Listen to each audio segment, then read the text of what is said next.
கடந்த சில நாட்களாக காவிரி நீர்பிடிப்பு பகுதியில் பெய்து வரும் கனமழை காரணமாக மேட்டூர் அணைக்கான நீர்வரத்து அதிகரித்து வந்த நிலையில் நேற்று மாலை 6 மணி அளவில் மேட்டூர் அணை அதன் முழு கொள்ளளவான அணையின் வரலாற்றில் 44வது முறையாக அதன் முழு கொள்ளளவான 120 அடியை எட்டியது. இதனைத் தொடர்ந்து மேட்டூர் அணையில் அந்த 16 கண் மதகுகளில் தண்ணீரானது உபரி நீரானது வெளியேற்றப்பட்டது.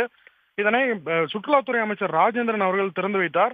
இந்த உபரி நீரானது முதற்கட்டமாக நேற்று மாலை 6 மணி நிலவரப்படி 58,000 கனஅடி வீதம் வந்து கொண்டிருந்த தண்ணீரானது அப்படியே வெளியேற்றப்பட்டு வந்தது. தற்பொழுது இன்று மதியம் 12 மணி நிலவரப்படி 48,000 கனஅடியாக குறைந்திருக்கிறது. மேட்டூர் அணைக்கான நீர்வரத்து 58,000 கனஅடியிலிருந்து 48,000 கனஅடியாக குறைந்திருக்கிறது.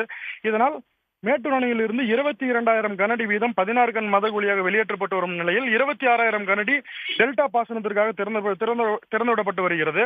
அதே போல் இந்த தங்கமாபுரிப்பட்டினம், சின்னக்காவூர், மட்டம் உள்ளிட்ட பகுதிகளில் காவேரி கரையோர மக்களுக்கு அந்த வெள்ள அபாய எச்சரிக்கையானது நீர்வளத்துறை சார்பாகவும் வருவாய்த்துறை சார்பு அதிகாரிகளும் விடப்பட்டு வருகிறது. தங்களது உடைமைகளை பாதுகாப்பாக வைத்துக் கொள்ளுமாறும் அதேபோல் பாதுகாப்பான இடத்திற்கு செல்லுமாறும் அறிவுறுத்தப்பட்டு வருகிறது.